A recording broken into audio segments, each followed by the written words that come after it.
Hello, and welcome to the Wine Enthusiast Podcast, your serving of drinks culture and the people who drive it. I'm Samantha Setti, senior web producer here at Wine Enthusiast. We're doing something a little different this week. In light of Halloween, we're exploring the haunted origins and perhaps paranormal present of some of wine country's well-loved destinations, just in time for the spooky season. So get cozy, maybe pour a glass from your favorite bottle, and get ready for a little more trick than treat.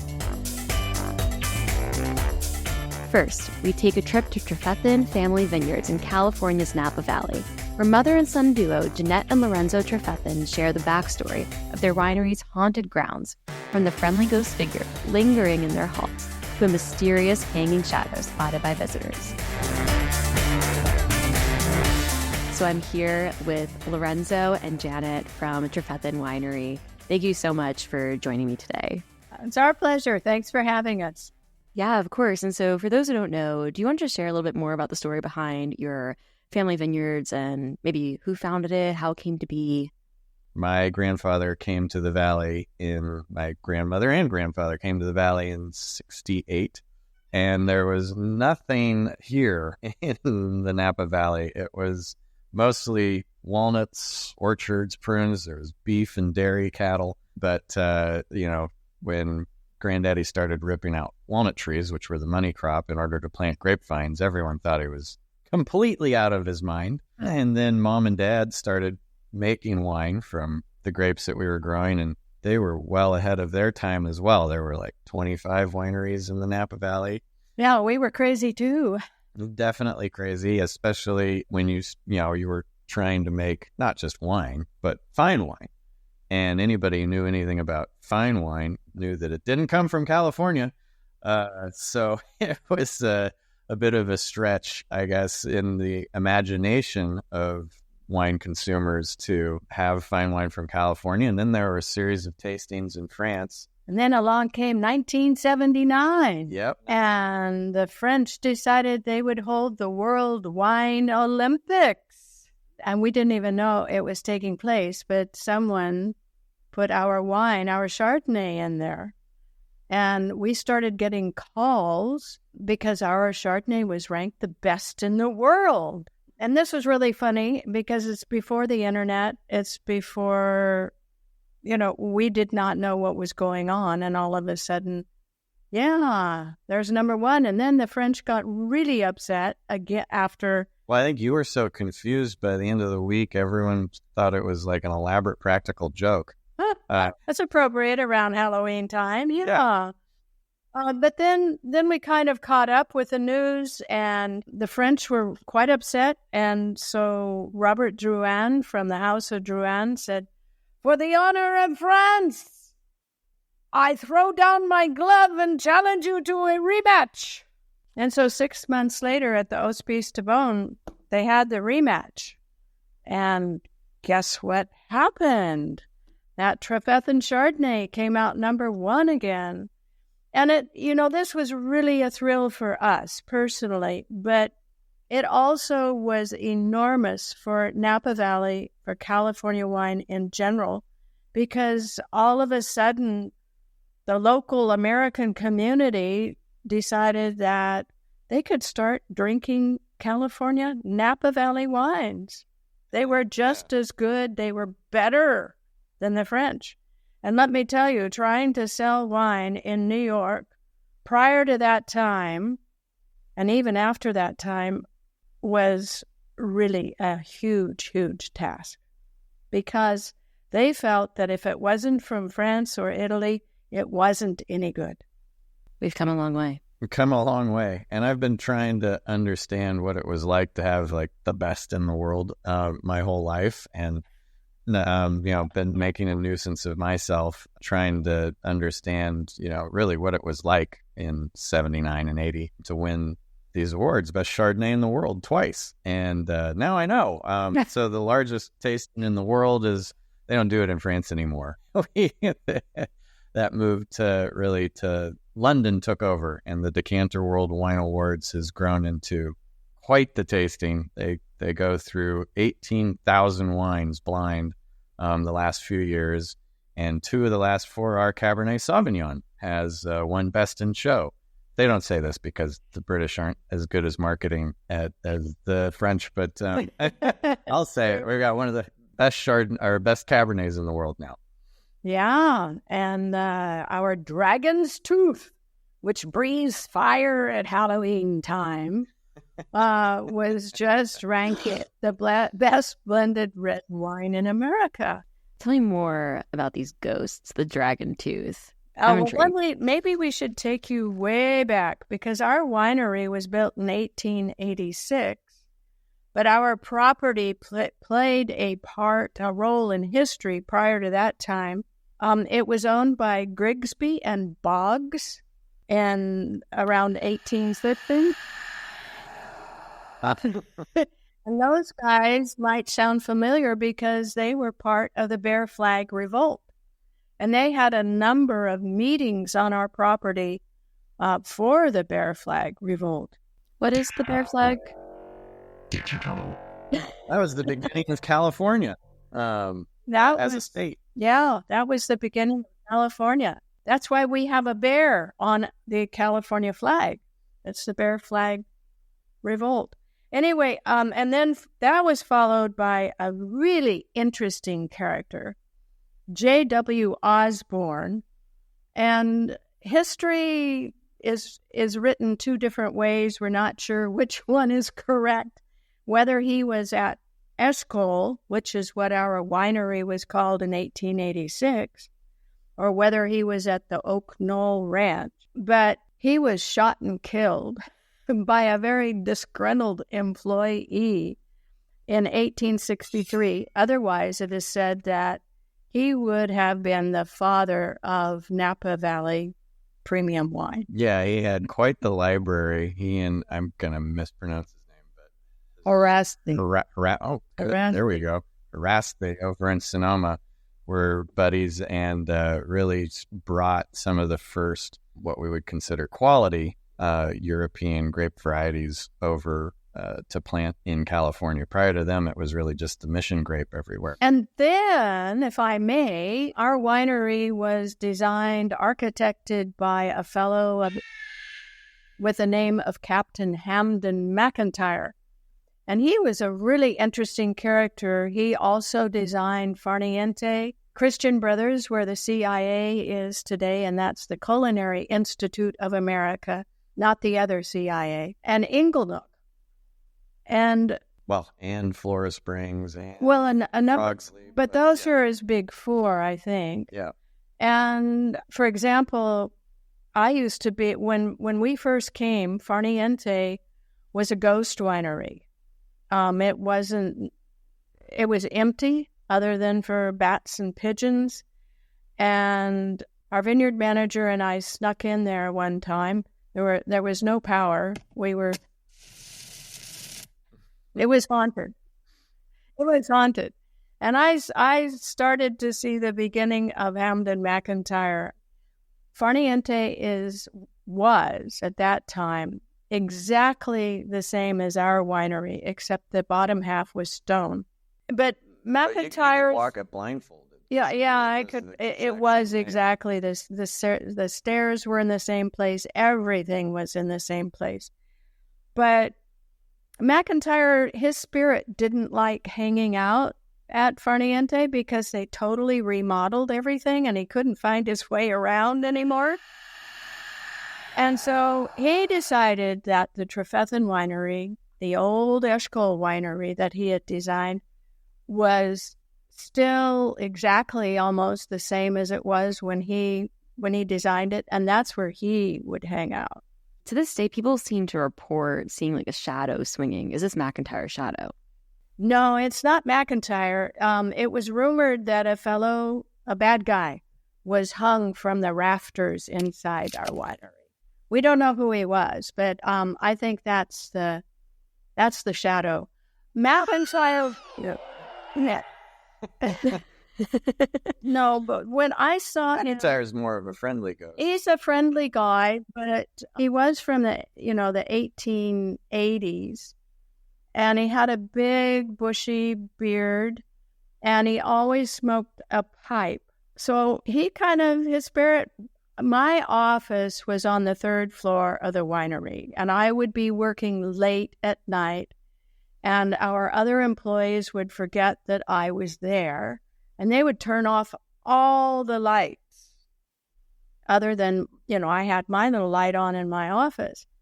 And so I was working late quite a bit, didn't have any children yet.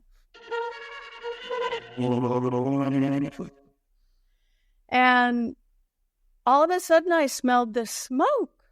I smelled pipe smoke.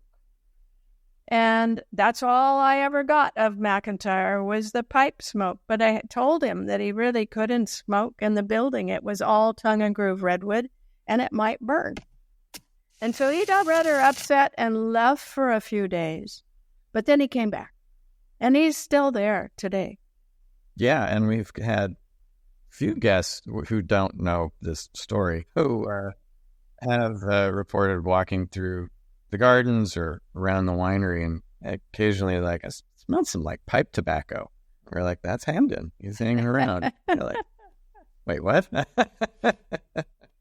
And then to kind of chronologically bring us forward again, we're now, in Prohibition time, when all the wineries, of course, became empty. But there was a great character by the name of Louis Strala, who was up in St. Helena. And I was fortunate in that I came to the Napa Valley as a youngster and had occasion to hear some of Louis' stories. And the one that I remember in particular that seems appropriate for Halloween was Prohibition, right? You couldn't sell alcohol. But there were Louis and 5 other characters.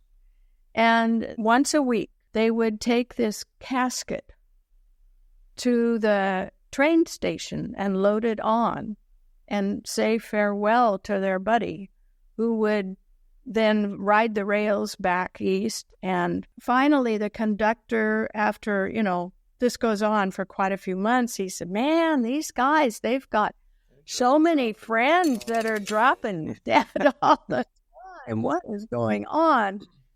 And so he opened up the casket, and it was full of wine bottles. And that they were shipping the alcohol back east, and that's how they did it, was in a casket.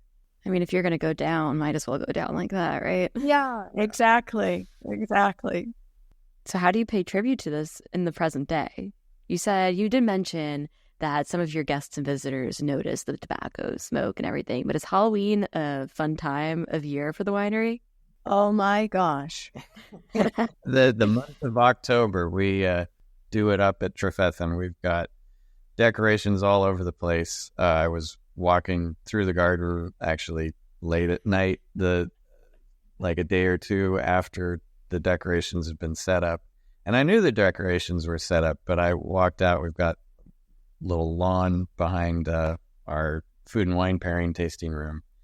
And I was like, oh man, we got a lot of black cats running around all of a sudden. And there's just, they were cardboard cutouts. But stuck lawn, but they look really real. But especially late at night. And we had a tasting room manager who was very into Halloween, and she got a budget for decor that she would spend in February. And it's amazing how much Halloween stuff you can buy on a limited budget. She lived for Halloween.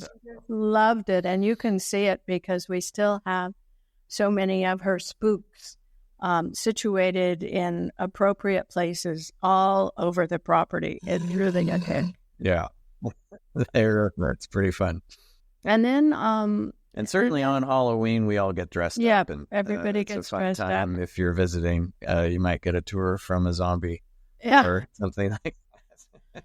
Oh well, but and frequently our visitors will also dress up. One year we had a gal who came as Dorothy from The Wizard of Oz, and she was perfectly dressed from head to toe, and even had her dog Toto with her. It's a fun place to visit all the time, but especially I'd say in October. Not only is it a beautiful time in general to visit the Napa Valley with the leaves turning and the smell of harvest in the air, but it's a pretty fun time as well to come visit Trefethen and a few other wineries who really lean into the holiday spirit.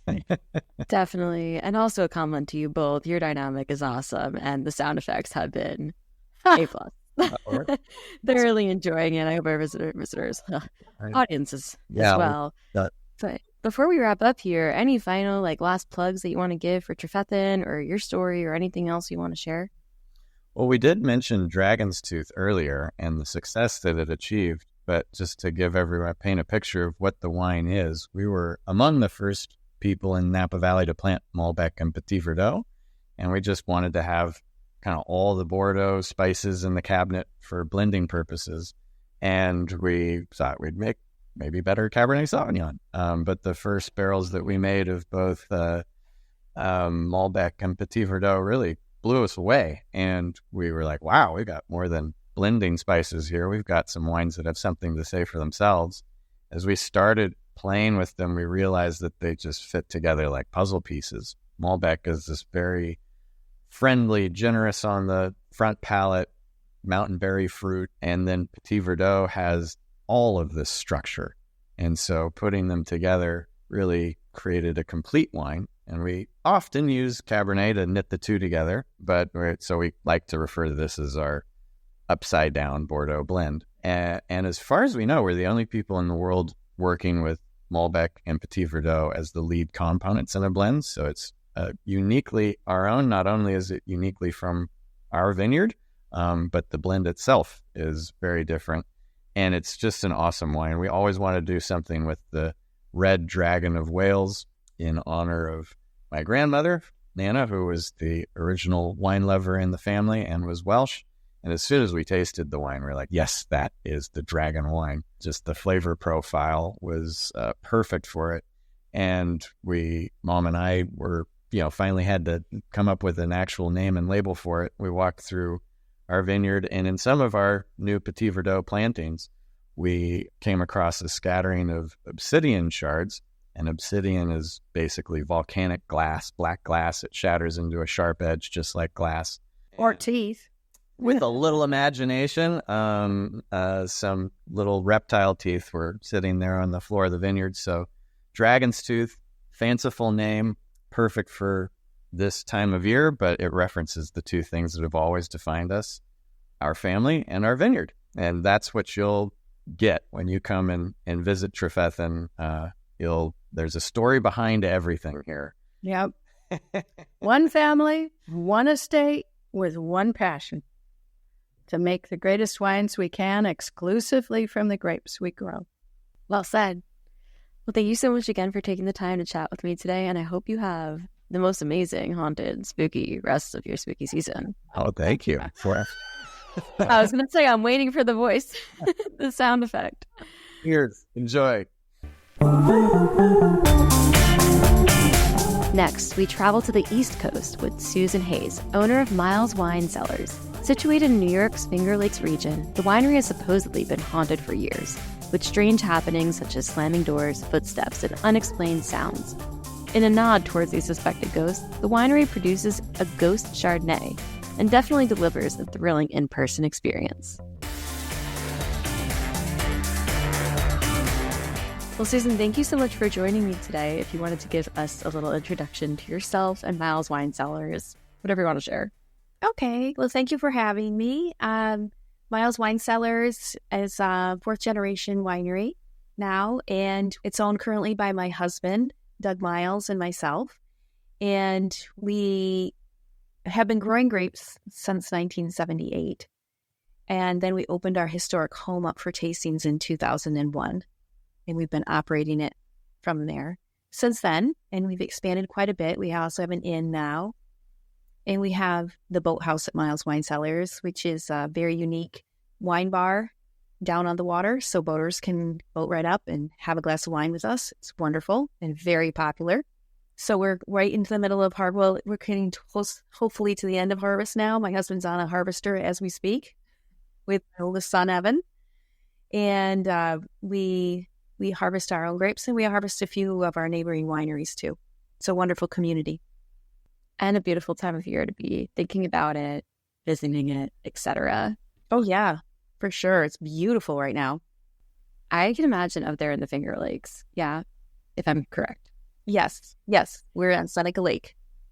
Wonderful. And there are some suspicious, you're on here for a reason, about some haunted, spooky origins of Miles Wine Cellars. Do you mind sharing a little bit more about that with us? Certainly. So our house where we have our tasting room dates to 1802.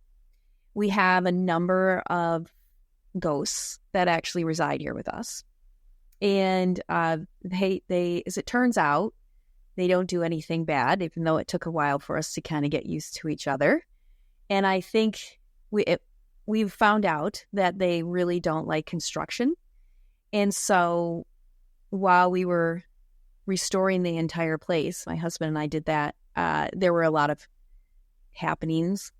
Like when you would walk through old houses have a lot of doors. So when you would walk through a door into the next room, the door would slam immediately behind you. And it got to be a little unsettling. And there were times when I would just go sit in my car for a while, let things calm down a little bit.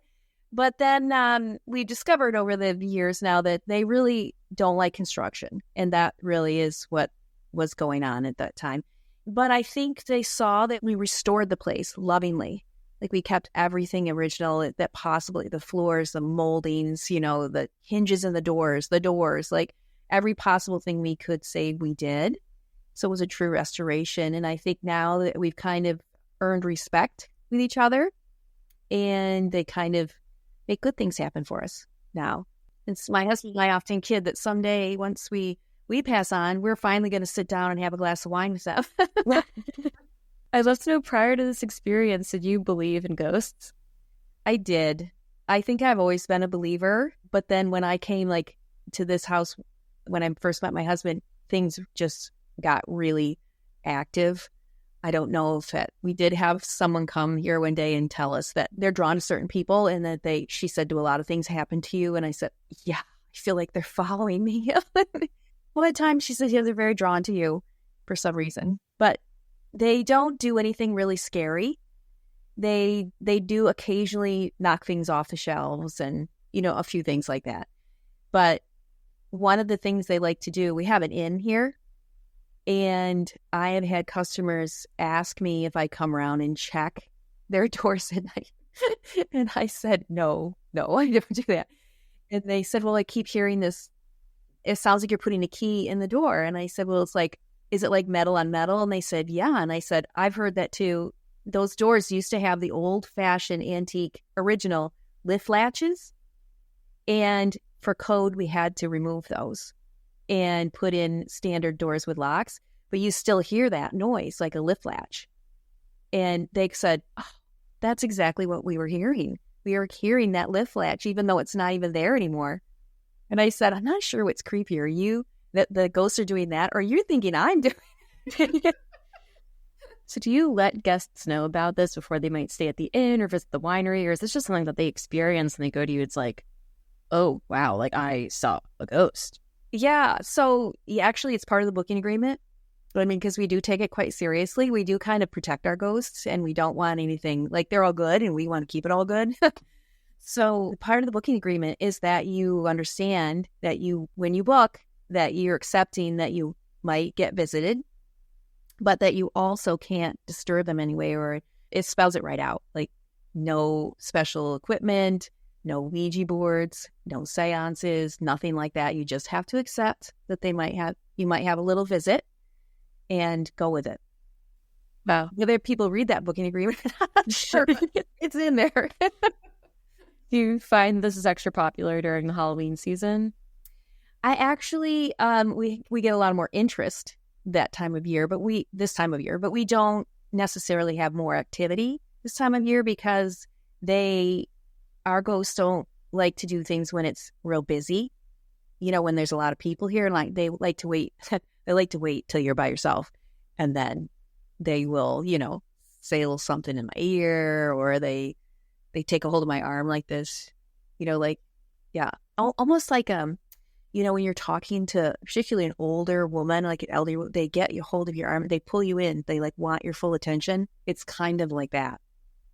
So what is one of the most memorable ghost encounters that a guest brought to your attention? Well, there's definitely the one about the key, being the key in the door.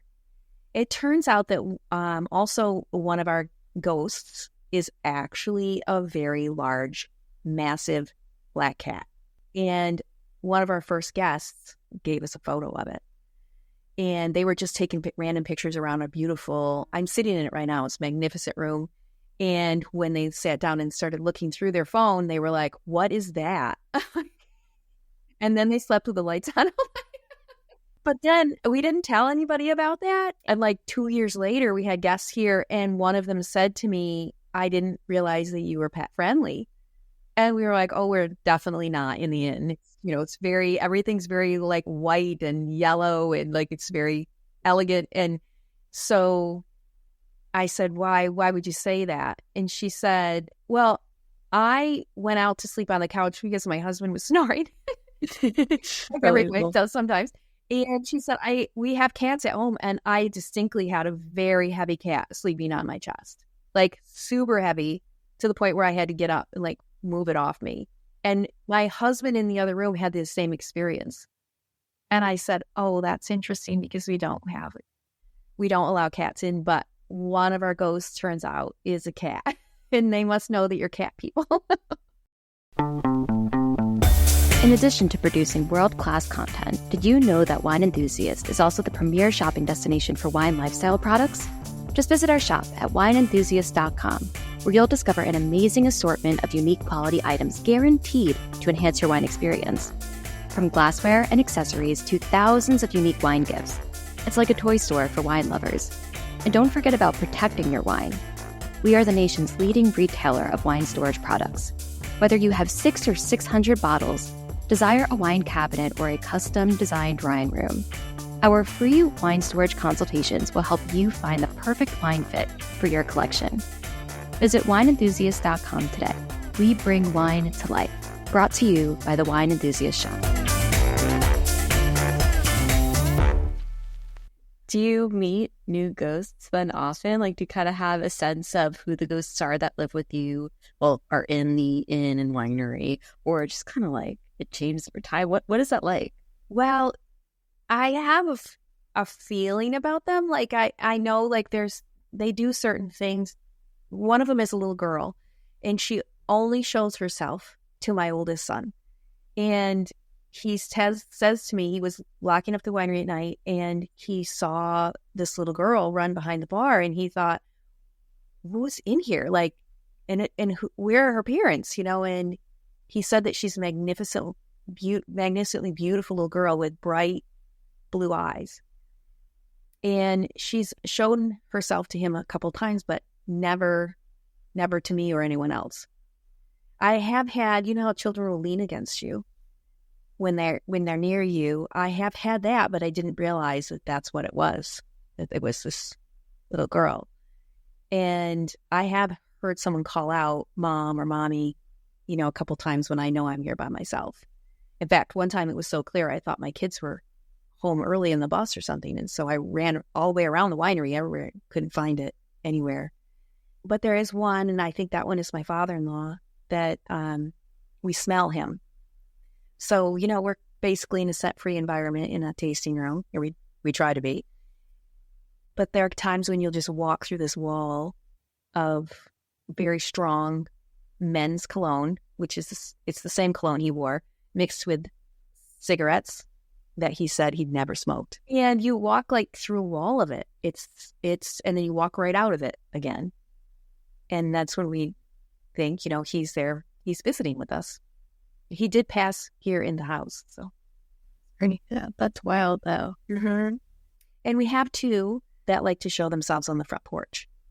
And we have a Greek revival. I don't know if you've looked at the photos of it yet, but it's a beautiful Greek revival home. And there's two that show themselves on the front porch.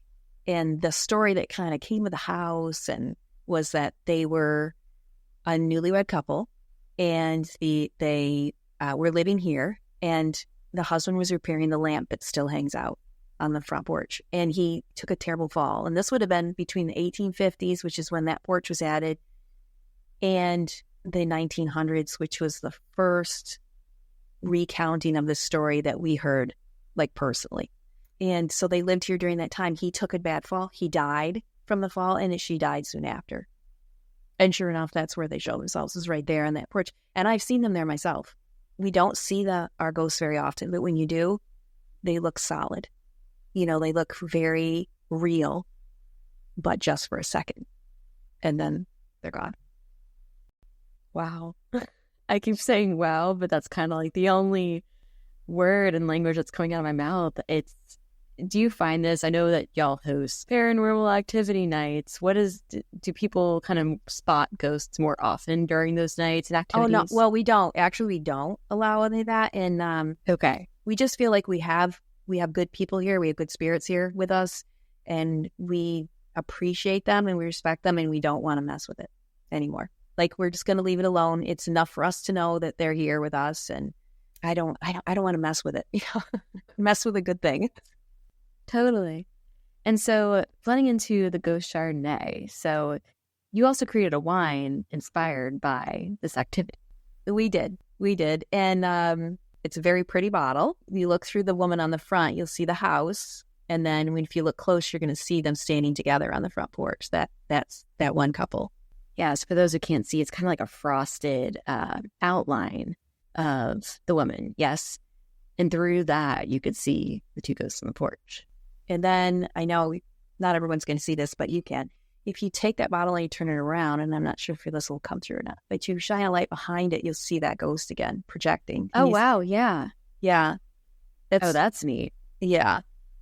That'll look nice on a wine rack for sure. Oh, it's for sure. Cool. Yeah. But we tell everybody, buy the wine, but drink it up. Yeah. It's not really meant to be an aging wine. True. Yeah. But it's actually really good wine too. It's half Chardonnay with no oak and half Cave White, which is a hybrid, and it's very tasty. That's beautiful. Well, do you have any last and final things you want to plug or share about Miles Wine Cellars or yourself and the stories behind it? I guess I would just like to tell everyone to come visit us. We would love to see everyone. And the Finger Lakes is beautiful any time of the year, really. And once this coming weekend is going to be the busiest weekend of the year, typically, it settles down a little. But most of us are still open on Seneca Lake. So that's the perfect time to come. And, you're going to meet at Miles, you're always going to meet one of the family. So if you're interested and you want to hear these stories on your own, come and see us. Wonderful. Well, thank you so much again, Susan. We absolutely love this. Well, good. Hope you have a wonderful rest of the October spooky season. Thank you. I hope you'll come and see us too. I would love that. And lastly, we make our way to the Midwest, where Belvoir Winery sits near a cemetery, old hospital, and many abandoned buildings. If that weren't eerie enough, they also host late-night paranormal investigations. We'll let Madison Stevens, the inn's manager, tell the real tale and some spooky ghost stories. Well, Madison, thank you so much for taking the time to speak with me today. Why don't you introduce yourself? I am excited to be here. My name is Madison Stevens. I have been at the winery for about 8 years now as the event coordinator and now manager of the property, so that has been very exciting. But yeah, we're excited to be here with you today. And so out Belvoir, which is in Missouri, I don't know if you noted that, but just wanted to throw it in there too, because I think it's cool that there's wineries all across the U.S. Forever amazed by that. Apparently there's some spooky origins. So do you mind sharing more about like the winery's history from your point of view? And then maybe we can talk more about the spooky stories around it. So if you're familiar with Belvoir at all, you are also familiar with the Oddfellows. The Oddfellows owned and operated the entire property. So they had a children's home on site, and that is where the winery building is. It was built in 1900. It housed over 300 kids at the highest point. We call it a children's home. Sometimes you'll see it mentioned as a orphanage. We do not call it that because children were not adopted at the location, but they could seek refuge here if they needed to. The other buildings on site were an old folks home, a nursing home, and a hospital building. And there was also a schoolhouse on site as well. Neat. So how did that, I know y'all kind of host these late night paranormal investigations every month and stuff. Like, where did that come from? Why at your winery? Right. Where did the paranormal come from? It's really funny. When the original owners bought the property from the Oddfellows, they all started having things happen. But kind of like how you see in scary movies, no one was talking about it. And then one day, Jesse, one of the owners, talked about seeing a little boy in the women's restroom on the first floor. Turns out his two children had also seen this little boy, and no one really knew how to go about bringing it up because everyone felt a little crazy. So once there was a kind of a mutual understanding of everyone experiencing and seeing this little boy ghost, it just kind of ramped up from there. And about 5 years after we opened, we started offering paranormal investigations. We had a lot of local mediums and psychics come out. And we just had really good luck and really good activity happening. So we thought, what a cool thing to open up to the public. And we are still doing them. This year is sold out, sadly, but we will have dates for next year very soon. That's awesome. And so I asked one of our guests this earlier, but prior to this experience, did you believe in ghosts? I did believe in ghosts. I actually did some in-home caregiving, and I have experienced a lot within doing that field and like staying in people's homes to take care of them. You quickly can get around their environment. And long story short, I had a lot of things happen in one lady's home, and I quit. And then I went to Belvoir, and to my surprise, there was also activity there, but it was very lighthearted and very welcoming at the winery, so I stayed. This is interesting. I've noticed across those folks who I've talked to so far that the activity that they're experiencing tends to be positive. It's got this kind of Casper-friendly ghost energy versus something scary. And I'm curious if you yourself partaken or like experienced this? Oh, yeah, especially at the winery. Like I said, I've been here for going on 8 years. Nothing surprises me anymore. My first shift was an overnight shift, and they were the worst shifts ever. But around 3 a.m., I heard a little girl say hello in my office on the 3rd floor. And that is where the hotel rooms are. And that's also what would have been their classrooms back in the day.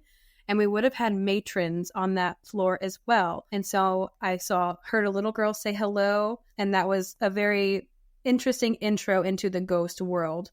But I have experienced things that can maybe be a little bit scary, but they're not trying to be aggressive.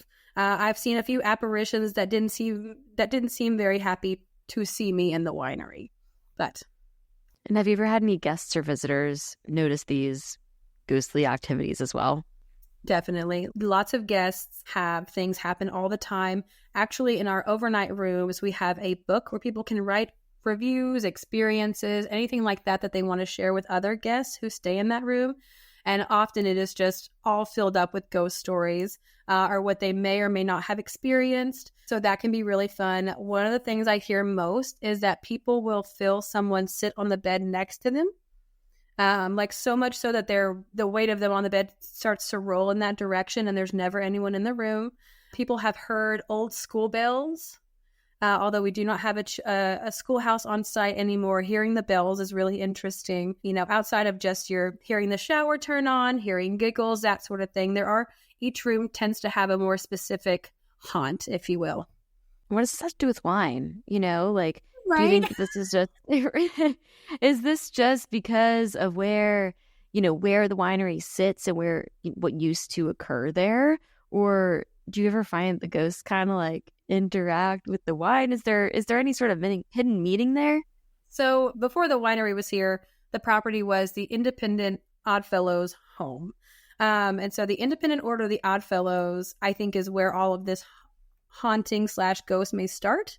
The Oddfellows created a property where people who did not have money, if you were a woman or if you had kids or if you were a kid, you could come to this property to seek help. But a lot of people with that naturally come here to safely and peacefully pass away. So because of that, there's a large death toll on the property of about 10,000 people. I think that's why it's haunted, but that's like one of those big questions that I wish I had the answer to. But Dr. Bean originally bought this property and made it into a winery because that's what his wife, Marcia, wanted. So yeah, we didn't really know that it would come with ghosts. But I mean, kind of cool special add-on. It's like when you're checking out the cart and you click add-on. Right. Beyond like beyond the events that you hold there around the activity and the ghosts, do you pay tribute in any way to the ghosts through wine and what you offer there, and like any specific blend or tasting experience? Yeah, we don't really have any wines dedicated to the ghosts right now, sadly. That would be really fun, actually. But yeah, we do have any wine dedicated to the ghosts. We host an annual Oddfellow exhibit event.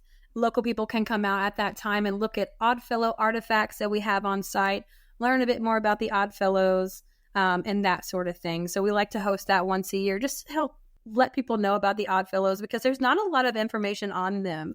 They were really cool, but also very, very secretive. Yeah, and I guess finally on that point, like, do you find the energy is different this time of year? Like, what does Halloween look like at Belvoir Winery? Halloween is crazy. I think as it is anywhere, anywhere is going to be crazy on Halloween, but a haunted location, especially Belvoir. Belvoir is known as one of the most haunted locations in the Midwest, so we are very popular. We do have some fun Halloween parties going on. We have paranormal investigations, and if you stay overnight with us on Halloween, we bring all of our ghost equipment out, and we just have a one big investigation party, and that can be really, really fun. I love that. Well, Madison, if you have any last final like plugs that you want to give or stories you want to share, take the stage. Here it is. You are so sweet. I actually would love to tell one of my ghost stories with you all. I've had a lot of things happen at the winery. Most common for me, I hear things rather than seeing apparitions. We get lots of hellos, lots of giggling, lots and lots of giggling. But there was one day that I came into the winery. It was a bit of a different start because no one was on site. Usually there's at least like our groundskeepers or someone is on site. It was just me this day. And weirdly enough, the fire alarm was going off. No clue as to what triggered that. And now looking back, it may have been the ghost. But I was running through the halls trying to see if there was anything happening. And I got to the front door to turn off the alarm. And as I was running to the front door, I saw a little boy standing in the hallway on the right side of the first floor. And I saw him. He saw me. We acknowledged each other. I ran down the stairs to turn off the alarm and then to come see if the child was okay.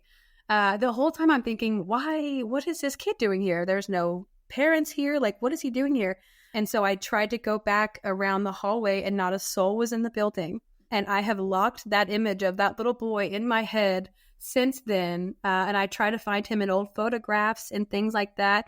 And I wonder if he was just trying to get my attention or say hello, because although this was a children's home, we don't experience too many children activities. So that one really stood out. I could tell that we made eye contact and it just felt like he was acknowledging me and I was acknowledging him. And so there was no space in my brain to think that that wasn't a real human. So that's been really weird. I'm still trying to process that one in my head. And you haven't seen or come across this little boy since? I have not. No, I have looked at so many photos.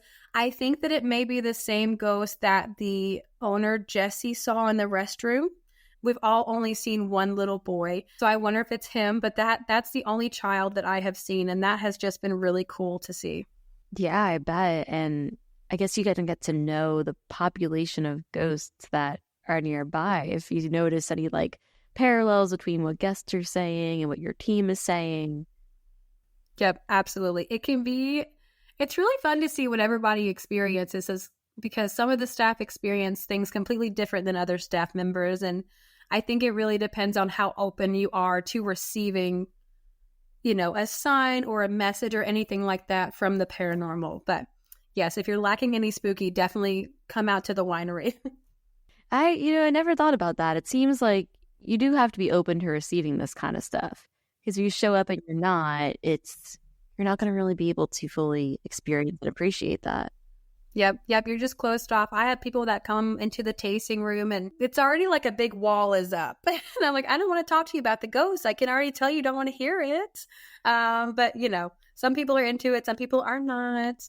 But it's really fun in the workplace to have all these ghosts around, I think. We like them here. Oh, yeah. And with wine, which is such a sensory, multi-sensory experience, you add this kind of like third dimension of life to it, or past life, whatever you want to call it. And, you know, I feel like that could really make a memorable experience around wine. Yeah, I agree. It's really, really fun. You'll have to come out and have some wine with us. Oh, totally. Well, I guess this leads us, if you have any last and final plugs or other stories, because like I'm all ears, or if you just want to shout out the winery one last time. Oh my gosh. Yeah. I genuinely, we could be here forever talking about ghost stories. But yeah, lots of things have happened, but all very good. It just seems like they're definitely trying to get your attention. If anyone is interested in ghost stories, we do post on our Facebook page. And we also will post clips that our cameras capture, just because who doesn't want to see the evidence? I love that. I want to see the evidence. I'm going to go check that out. Well, Madison, thank you so much again for taking the time with chatting with us today. We are so excited, and we wish you the best of spooky seasons. Thank you. Thank you for having us on. We're excited. Are spooky haunted wineries on your wine travel bucket list? Or are you looking for something more scenic? We love to know. You can email us your comments and questions at podcast@wineenthusiast.com. And be sure to check out our new travel listing directory at wineenthusiast.com/travel for more inspiration.